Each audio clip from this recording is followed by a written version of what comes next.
Muy buenas noches, amados hermanos y todas aquellas personas que en esta oportunidad están sintonizándonos para poder tener el estudio bíblico de este día jueves. Hemos estado estudiando una serie denominada 12 hombres comunes y corrientes, que es la historia y ministerio de los 12 apóstoles de Jesucristo. Un estudio bastante interesante porque a veces nosotros hemos idealizado la vida de aquellos hombres como que si durante todo el tiempo, desde su nacimiento, hayan sido personas de un comportamiento admirable, envidiable, con una vida santa, apartada del pecado, pero nos hemos encontrado con que no es así. Algunos tuvieron vidas llenas de pecado antes de conocer a Cristo, e incluso acompañaron a Cristo, fueron perfeccionándose, mostrando con esto que también eran personas que cometían errores, eran personas que no eran perfectas, eran personas que estaban necesitados de la gracia de Dios. Así es que esta noche, antes de comenzar el estudio, vamos a orar y vamos a dar gracias a Dios por sus bondades y por su amor. Dios bendito, Padre Todopoderoso, te alabamos, te exaltamos, damos a ti toda honra y toda gloria, porque reconocemos, Señor, que solo tú eres Dios, el único digno de ser adorado, el único que merece honra y gloria. Y gracias, Padre, por tu misericordia en nuestras vidas, en la cual has perdonado nuestros pecados, por esa gracia que has derramado hacia nosotros, por la fe en Jesucristo, y haber venido a nuestras vidas y tomarnos para ser parte de tu reino. Dirígenos en este estudio y que podamos aprender de aquellos hombres que, siendo como nosotros, comunes y corrientes, sirvieron con sus vidas para extender tu reino, que fueron transformados por el poder de tu Espíritu, guiados por las enseñanzas de Jesucristo, moldeados cada día más y más a la imagen de tu Hijo, y ser siervos tuyos. Y ayúdanos, Señor, a saber que nosotros también podemos serlo, si tan solo sometemos nuestras vidas bajo tu autoridad. En el nombre de Jesús oramos dándote gracias. Amén. Muy bien, esta noche vamos a ver la vida del apóstol Mateo. Mateo es el escritor del primer evangelio que aparece en el Nuevo Testamento. Fue un hombre judío bastante humilde, una persona bastante modesta, tanto así que él no hace menciones de sí mismo en su evangelio, más que el pasaje de su llamamiento y el pasaje donde está la lista de los 12 apóstoles que Jesús llamó. Ahora, hemos hablado varias veces acerca de el trasfondo de estos apóstoles. Eran hombres, la gran mayoría de ellos, 11 de los 12, de una misma región, la región de Galilea. La región de Galilea es una región rural formada por pequeñas vías y pequeñas aldeas. Tenía realmente poca importancia, no era distinguida, ni sus ciudadanos eran distinguidos por ser personas de alto nivel educativo ni de alto nivel cultural. Lejos de eso, eran personas tratadas como de poca importancia y de poca preparación, ¿no? Ya vimos la semana pasada cuando Natanael hizo la pregunta: ¿de Nazaret puede salir algo bueno? Y estos hombres tenían ese trasfondo. En su mayoría eran pescadores, los habitantes de aquella región, pescadores y campesinos. De los discípulos de Cristo, de estos apóstoles, vemos que varios se dedicaron a las tareas de la pesca. Y ellos fueron usados por Dios para demostrar algo que Cristo enseñó a lo largo de su ministerio: que para Dios la humildad es importante y que Dios rechaza la soberbia. Por eso la Biblia repetidamente dice que Dios da gracia al humilde y resiste al soberbio. Entonces nosotros vamos a encontrar en la historia de Mateo que probablemente Mateo sea de entre los apóstoles el quien las personas podrían pensar el menos indicado para ser llamado al servicio de Dios. Y vamos a ir entendiendo esto en la medida que nosotros vamos estudiando qué era un fariseo, como era el oficio de Mateo. Pero Dios siempre ha querido escoger lo humilde, ¿no? Dios, de hecho, Jesús desechó a las personas que se creían superiores a los demás. Los fariseos, por ejemplo, los líderes religiosos de los judíos. Jesús no los tomó en cuenta gente como ellos, porque ellos tenían un orgullo tan elevado que pensaban que eran mejor que las demás personas. Y desde ahí también entendemos algo en el reino de Dios. No se puede servir a Dios sin humildad. Ningún orgulloso puede llegar a ser servidor de Dios. La humildad es un atributo indispensable para toda persona que quiere estar al servicio de Dios. Estos líderes religiosos, por cierto, fíjense que nunca negaron los milagros de Jesús, porque no podían oponerse a la evidencia que tenían enfrente. De hecho, algunos, en lugar de negarlo, se lo quisieron atribuir al poder de Satanás, y no que Cristo estaba lleno del poder de Dios. Así es que los milagros no representaron tanto problema para los religiosos de la época de Jesús. Lo que les irritaba a estos líderes religiosos era que no podían tolerar, porque no querían aceptar que Jesús los llamara pecadores, que Jesús les llamara diciéndoles que tenían ellos que arrepentirse. Eso fue lo que ellos no aceptaron. Al final fueron los sacerdotes, especialmente el sumo sacerdote, el concilio que gobernaba a Israel, los que guiaron a la multitud para pedir la crucifixión de Jesucristo. Ellos eran tan presuntuosos que tampoco obedecieron al llamado de Dios cuando Cristo ministró. Ahora, cuando llegó el momento en que Jesús nombrara y llamara a los apóstoles, lo que él escogió fueron hombres humildes, hombres comunes y corrientes, hombres que no fueron renuentes a aceptar su propia pecaminosidad y su necesidad de perdón. Esta noche vamos a empezar a ver lo que es Mateo, y ahora quiero que por favor vayamos al Evangelio de Mateo, precisamente el capítulo 9, del 9 al 13. Dice así: pasando Jesús de allí, vio a un hombre llamado Mateo, que estaba sentado al banco de los tributos públicos, y le dijo: sígueme. Y se levantó y le siguió. Y aconteció que estando él sentado a la mesa en la casa, he aquí que muchos publicanos y pecadores que habían venido se sentaron juntamente a la mesa con Jesús y sus discípulos.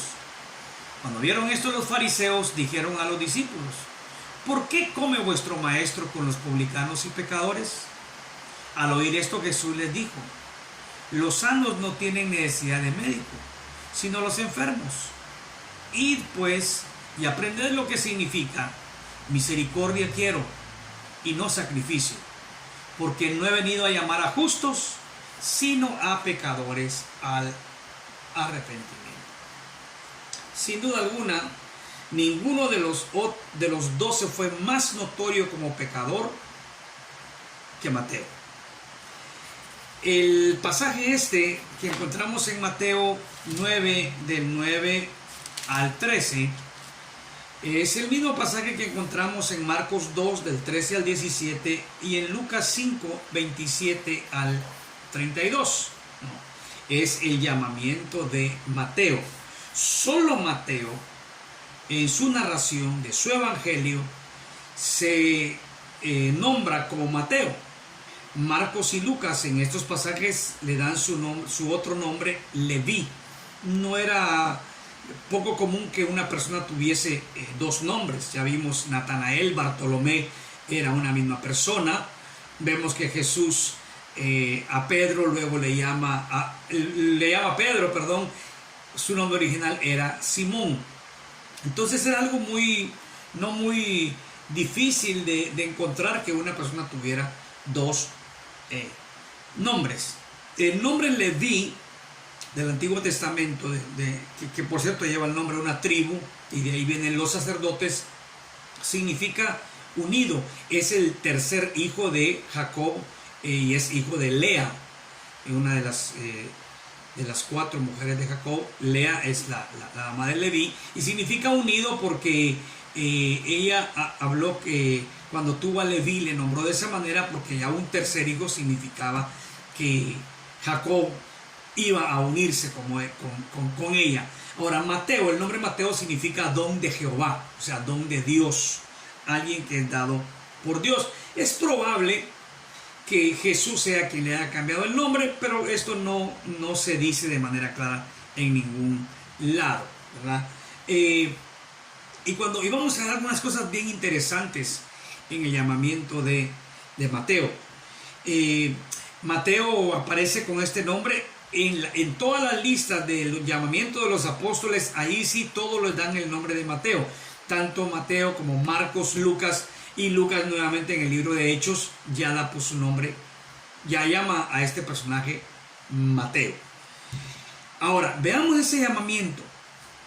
Vamos a notar algunas cosas que son bien importantes. Dice ahí en el verso 9 del capítulo 9 de Mateo: pasando Jesús de allí, vio a un hombre llamado Mateo, que estaba sentado al banco de los tributos públicos, y le dijo: sígueme. Y se levantó y le siguió. Este llamamiento es bien significativo porque nos demuestra en sí el corazón del Evangelio.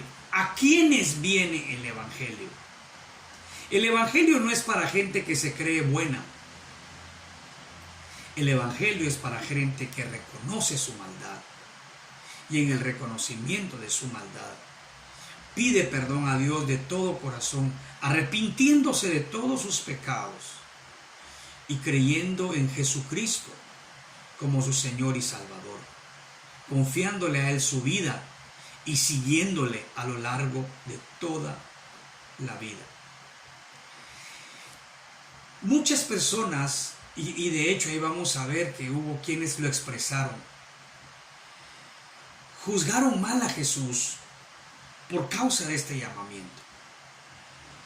¿Por qué? Bueno, permítanme compartirles un poco acerca de quién es un publicano, o quién era un publicano en aquellos tiempos. Un publicano era un recolector de impuestos, cobraba impuestos a los judíos, era un judío que cobraba impuestos a sus hermanos judíos, estando al servicio del Imperio Romano. Habían distintas clases de fariseos, de publicanos. Habían unos que eran encargados de recolectar los impuestos más comunes, que eran 3. Estos publicanos eran conocidos como Gabai. Estos Gabai cobraban los impuestos sobre la propiedad, el iusis, si lo conociéramos hoy. El impuesto sobre ingresos sería el impuesto sobre la renta al día de hoy. Y un impuesto que se pagaba, se podría nombrar como un impuesto personal. Algunos le conocen un impuesto de vida. O sea, usted pagaba un impuesto solo por el hecho de estar vivo. Ese impuesto lo dejaba de pagar cuando se moría. Si estaba vivo tenía que pagar un impuesto por estar vivo. Esos 3 eran impuestos generales que el imperio cobraba a cada uno de los que estaban bajo el imperio. Los Gabai tenían solo una comisión que era algo permisible sobre estos impuestos que ellos recolectaban. Pero habían otros cobradores de impuestos, otros publicanos que eran conocidos como moques. los moques cobraban un impuesto ya diferentes. Ellos ya cobraban otro tipo de impuestos. Bueno, de hecho cobraban impuestos sobre lo que ellos querían, sobre importaciones, exportaciones, comerciar productos, ventas de productos, sobre los vehículos usados para transportar mercancía, etcétera, etcétera. Y podían inventar los impuestos que ellos querían y figurarlos como ellos querían. Los moques. Y habían dos clases de publicanos moques. Los grandes, que eran los jefes de ellos. Estos no daban la cara, solamente tenían bajo su control a los demás. Y los pequeños, por así decirles, que estos sí eran los que trataban con la gente cobrando de los impuestos. Ellos tenían el respaldo del Imperio Romano, el respaldo de los soldados romanos para cobrar estos impuestos, que en algunos casos eran hasta considerados como extorsión. Una persona así era odiada por los judíos, expulsados de las sinagogas. Nadie podía establecer una relación de amistad con él, excepto los que eran como él. Sus compañías eran las prostitutas y otros publicanos y otro tipo de personas de mala reputación. Esos eran los publicanos. Y estos moques pequeños eran los más odiados. Y Mateo era el moque pequeño de Capernaum. La peor persona, diríamos que Mateo era la persona más odiada en Capernaum. Así era este hombre. Pero mire cómo es la gracia de Dios. Cristo lo vio. En su soberana voluntad lo buscó. Jesús no vino a Mateo por invitación de Mateo. Fue iniciativa de Jesús, que fue a Mateo y le dijo que le siguiera, le ordenó que le siguiera. ¿Qué me muestra esto? A veces nosotros juzgamos a las personas y hasta pensamos quiénes merecen la salvación y quiénes no. ¿Quiénes merecen estar en el reino de Dios y quiénes no? Es algo que nosotros en realidad debemos de considerar. No hay ningún pecador que sea considerado tan grande como para no alcanzar la gracia de Dios. La gracia de Dios está disponible para todo aquel que la necesita. Y Mateo la necesitaba. A pesar de todo lo que él era, en su gracia, Cristo quiso acercarse a él y llamarlo para convertirse en uno de sus discípulos y más adelante en uno de sus apóstoles. Eso es gracia. Y tal vez nosotros pensamos a Mateo que por lo que él hacía, y sí, claro, lo que hacía manifestaba su naturaleza pecaminosa, pero si somos honestos, todos somos pecadores y todos hemos ofendido a Dios. Así es que todos hemos sido salvos por la gracia de Dios y porque Cristo en su soberana voluntad nos buscó para llamarnos a su reino. Ahora, algo que encuentro bien interesante es la invitación de Jesús es solamente diciendo una palabra, pero esa palabra es importantísima y es la palabra sígueme. Normalmente nosotros hacemos llamamientos a la salvación ofreciendo precisamente eso, salvación. Pero la manera más correcta de invitar sería decir a las personas que sean seguidores de Cristo. Porque si alguien realmente llega a ser salvo, se va a convertir en un seguidor de Jesucristo. Precisamente el seguimiento a Cristo es la evidencia más clara de una conversión genuina. Entonces aquí encontramos a Mateo escuchando la invitación de Jesús, sígueme, sígueme, una sola palabra. En Mateo dice, y se levantó y le siguió, Mateo 9:9, la respuesta de Mateo fue, se levantó y le siguió. En el Evangelio de Lucas, allá en el capítulo 5, perdón, en el capítulo 5, y es verso 27 o 28. Lucas 5, verso 28. Dice, y dejándolo todo, se levantó y le siguió. Lo que nos habla esto es que la respuesta de Mateo a la invitación de Cristo fue una respuesta con determinación. Recordemos que el oficio de él era recolector de impuestos. Mateo no le dijo a Jesús, ¿sabes qué, Señor? Permíteme terminar el día y voy a hacer cuentas y ahí mañana te sigo. O no le dijo, permíteme llegar a fin de mes para hacer el corte mensual y ver cuánto le toca a Roma, cuánto me queda a mí y después te voy a seguir. Inmediatamente le siguió. Sabe que cuando una conversión es genuina, no se miden las consecuencias, humanamente hablando, que pueda una persona tener por seguir a Cristo.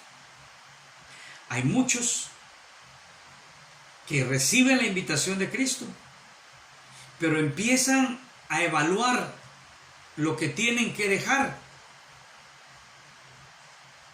y no lo siguen. Valoran mucho con lo que tienen que dejar. Tantas veces hemos escuchado la respuesta de personas a quienes se les comparte el Evangelio y se les invita a seguir a Cristo y dicen, voy a arreglar unas cositas primero y después voy a ver. O dicen, sí, voy a hacerlo, pero ahorita no. Después. Mateo no dice eso. Mateo ni siquiera empezó a preguntar a Jesús, Señor, pero ¿seré que daré yo la talla? ¿No sabes quién soy? ¿Será, Señor, que para mí también es eso? Mateo no hizo ninguna pregunta en ese momento. Solamente dejó todo lo que estaba haciendo y lo siguió. Todo lo que estaba haciendo. Y sabe, el dejar aquel trabajo era un precio muy alto.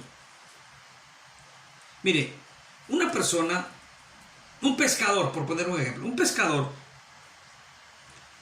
podía seguir a Jesús y si por cualquier circunstancia después ya no le seguía, podía volver a la pesca.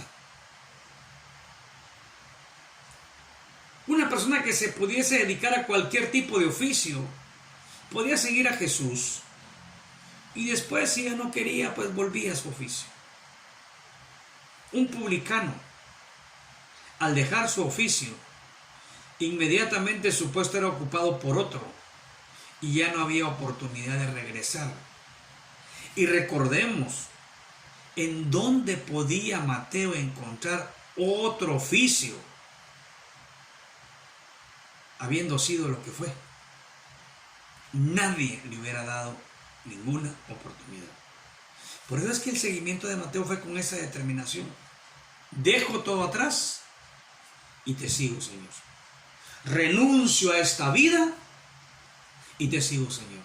Podríamos decir que la conversión de Mateo es una conversión genuina desde su mismo comienzo, dejando atrás la vida antigua para convertirse en un seguidor de Jesucristo. Y es interesante ver también que esto es confirmado por el gozo que hay en el corazón de Mateo al saberse incluido dentro de los discípulos de Jesús. El verso 10 dice, y aconteciendo que estando él sentado a la mesa en la casa, he aquí que muchos publicanos y pecadores que habían venido se sentaron juntamente a la mesa con Jesús y sus discípulos. Si usted va conmigo al Evangelio de Marcos, capítulo 3, nos narra este mismo pasaje diciendo, permítame un segundo. En Marcos capítulo 2, Marcos 2, Verso 15. Aconteció que estando Jesús a la mesa en casa de él, muchos publicanos y pecadores estaban también a la mesa juntamente con Jesús y sus discípulos, porque habían muchos que le habían seguido. Y si miramos en Lucas capítulo 6,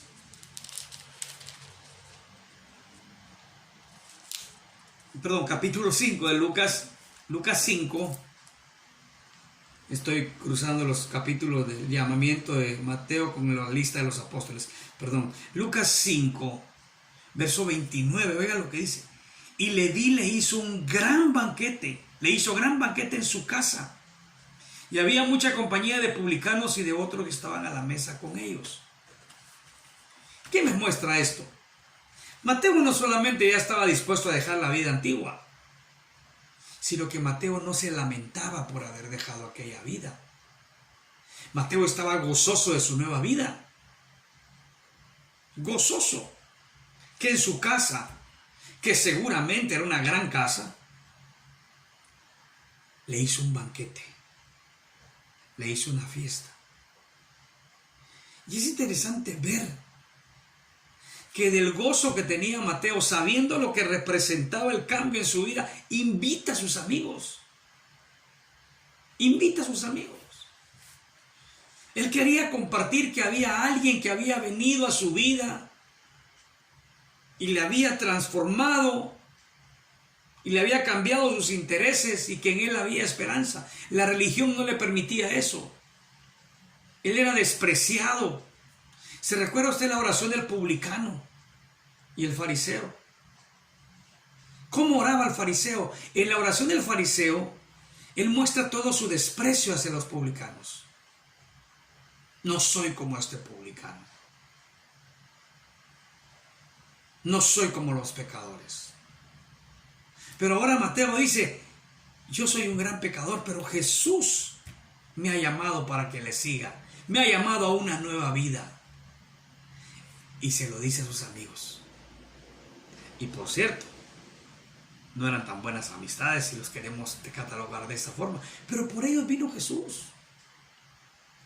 Por supuesto, Él los llamó donde estaban, pero los llamó para transformar sus vidas, porque a veces también la gente se confunde, que cree que dice Jesús los dejó en el mismo lugar y no le importó. No.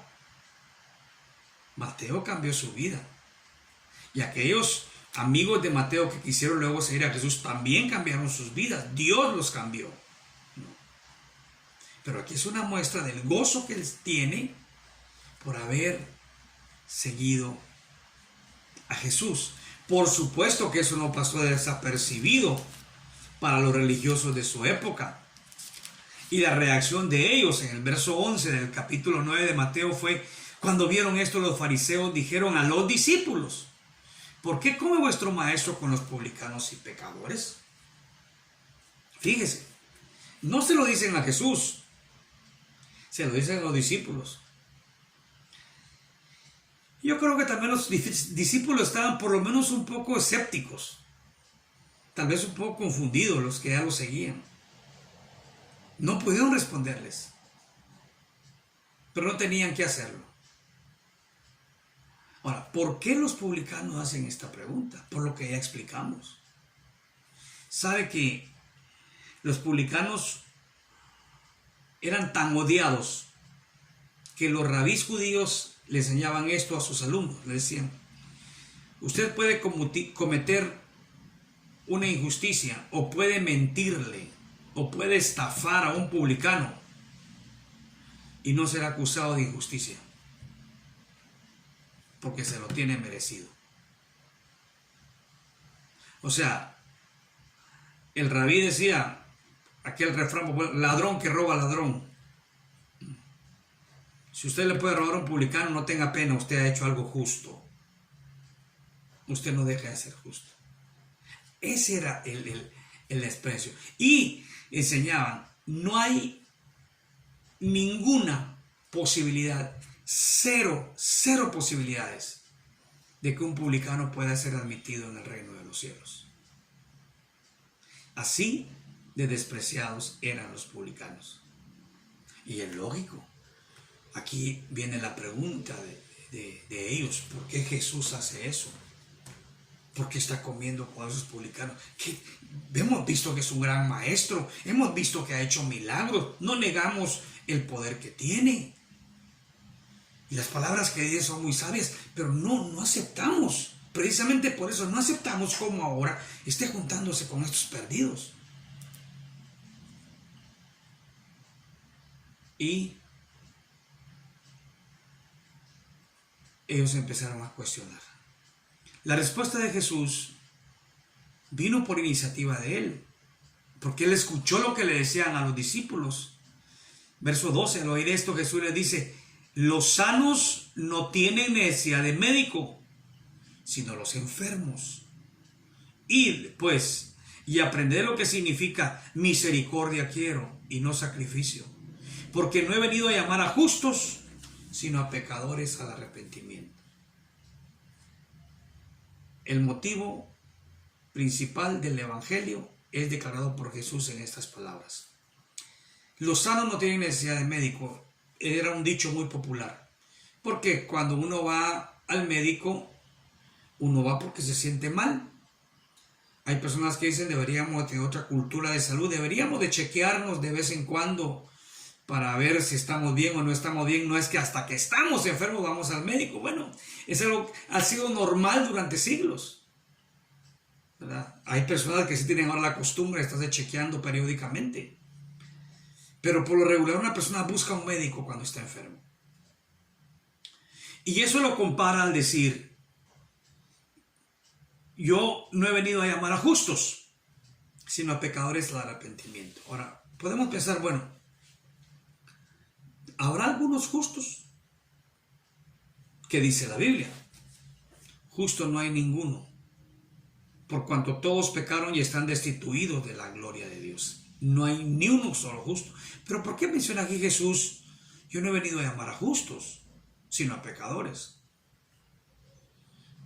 Porque no hay ni un solo justo, pero hay quienes se consideran justos. Mire, es una actitud muy normal en el ser humano. De hecho, el ser humano piensa de esta forma: los buenos al cielo, los malos al infierno. Porque piensan que hay quienes son lo suficientemente buenos para merecerse el cielo. Pero déjeme decirle que los que se consideran suficientemente buenos para merecerse el cielo, prácticamente están despreciando el único medio que Dios deja para poder llegar al cielo, que es Cristo Jesús, la fe en su sacrificio. Y tremenda sorpresa van a llevarse, porque nadie puede ganarse el cielo por méritos propios. Porque si alguien pudiera hacerlo, tendría que vivir una vida perfecta, sin ofender a Dios, sin ofender a ninguna persona, nunca ni siquiera tener un mal pensamiento en su mente. Y nadie es así. Pero hay quienes se consideran que sí. Yo no soy tan malo, yo no he matado, yo no hablo mal de nadie, y dicen tantas cosas. Pues uno que otro errorcito por ahí, pero ese errorcito se lo lleva al infierno. Pero dicen no. Ahora, los fariseos, los líderes religiosos de la época de Jesús, se creían suficientemente buenos. Y ellos creían: nosotros nos merecemos el cielo. Y por eso Jesús dice: el que se considera de esa forma, yo no lo vine a llamar a él, porque es tan orgulloso que piensa que no necesita del perdón de Dios y del sacrificio de Cristo para recibir la vida eterna. Pero Jesús dijo: yo soy el camino y la verdad y la vida. Nadie viene al Padre si no es por mí. Solo Cristo y la fe en él salva. Por eso es que él menciona esas palabras. No hay ninguno que sea justo. Y hermanos, tengamos cuidado, porque a veces nosotros también podemos caer en eso. Cuando vemos personas en la calle que se dedican a oficios de pecado y se les ve con desprecio y se les señala con un dedo acusador y condenatorio, estamos actuando como fariseos. En lugar de orar por ellos, ¿Y por qué no llevarles el evangelio? Si hubo esperanza para Mateo, hay esperanza para cualquiera. Si hubo esperanza para mí, hay esperanza para cualquiera. Porque para eso vino Jesús. No vino por los buenos. No vino por los que se creen buenos. Vino por aquellos que, aceptando su bancarrota espiritual, siendo pobres en espíritu, reconociéndose pecadores, se arrepienten y se convierten en seguidores de Jesús para una nueva vida. Este fue Mateo. Este fue Mateo. Y miren, quiero ir finalizando con esto. Mateo es un fiel ejemplo, no solamente de cómo Cristo puede llamar a alguien que está completamente perdido y para quien las personas puedan pensar que no hay esperanza, sino también es un fiel ejemplo de cómo se debe responder al llamado de Jesús. Dejándolo todo, lo siguió con determinación, con decisión. Todavía no existía este himno, pero la vida de Mateo, la conversión de Mateo, bien puede recordarnos ese himno: he decidido seguir a Cristo, no vuelvo atrás, no vuelvo atrás. Pero ahora, también Mateo no solo nos enseña cómo debemos responder a ese llamamiento de Cristo, sino que cómo debemos darle seguimiento al Señor. Mire, Mateo siguió de cerca a Jesús. Tal vez no estaba dentro del grupo más cercano de Jesús, pero tuvo suficiente cercanía a Cristo que escribió un libro sobre él. Un libro que ha sido de mucha bendición para todos nosotros y que sigue y seguirá siendo de bendición. A este hombre Jesús no solamente lo escogió para luego llegar a ser un apóstol, sino que Dios también lo escogió para revelarle por su espíritu e inspirarlo por su espíritu a escribir un libro sobre Jesús, sobre su vida y su ministerio. Y ese libro ha bendecido generaciones y generaciones a lo largo de los siglos. Pero para ello, Mateo lo siguió de cerca. Y también en este libro, él deja testimonio de su cercanía y de su conocimiento a las Escrituras. En aquella época eran el Antiguo Testamento. Es el que más cita en su evangelio. Pasajes del Antiguo Testamento. Mateo contiene más pasajes del Antiguo Testamento que Marcos, Juan y Lucas juntos. Algunos estudiosos dicen que ese conocimiento de la Escritura del Antiguo Testamento contribuyeron para que Mateo estuviera listo cuando Jesús se acercó a llamarlo. Que el corazón de Mateo, leyendo las Escrituras, conociendo las Escrituras, estaba preparado. Que aun cuando tenía un oficio que le representaba mucho ingreso, no era feliz. Y por eso cuando Cristo lo llamó, el recibir una vida nueva llenó de gozo su corazón y transformó por completo su vida. Mateo es un buen ejemplo, un gran ejemplo de que para todos hay esperanza, de que a nadie le está vedado el ingreso al reino de los cielos. Pero de vuelta también es un buen ejemplo para saber cómo responder y cómo seguir a Jesús. A veces nos hemos puesto a pensar, y yo sé que ya no cabrían dentro del canon de la Biblia. Está cerrado el canon, ya no hay revelación nueva de Dios. Ya todo está en lo que la Biblia contiene. Si usted quiere saber algo de Dios, búsquelo en la Biblia. Pero me he puesto a pensar que muchos deberíamos y podríamos escribir un libro siguiendo de cerca a Jesús, escribiendo lo que Jesús ha hecho en nuestras vidas, relatando cómo ha sido nuestro encuentro con Cristo, cómo ha sido nuestro caminar con Cristo, cómo ha sido esa nueva vida que Él nos ha dado y los diferentes escenarios que hemos tenido que enfrentar, muchas veces con gozo, muchas veces con tristeza, con dolor, pero siempre con la compañía del Señor. Escribir nuestras experiencias y recordar que fue Cristo el que nos llamó de las tinieblas a su luz, que fue Cristo el que cambió nuestras vidas y que el gozo que hoy tenemos por seguirlo no tiene comparación alguna, y el compromiso que tenemos de no volver atrás. Identifiquémonos con este Mateo y sigamos a Cristo de cerca y contemos las maravillas que el Señor ha hecho con todos y cada uno de nosotros. Vamos a orar. Amado Dios, bendecimos tu nombre, te honramos y te agradecemos por habernos llamado a la salvación a través de la fe en Cristo Jesús. Gracias, Padre, porque reconocemos que no había nada en nosotros que nos hubiera hecho merecedores a tan alto privilegio.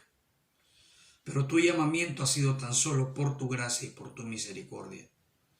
Y danos un corazón, Señor, que estemos siempre en la disposición de seguirte y de servirte, y de seguirte de cerca, y ver tus maravillas, y en los tiempos difíciles recibir, Señor, tu sostén, recibir tu apoyo, tu consejo que necesitamos.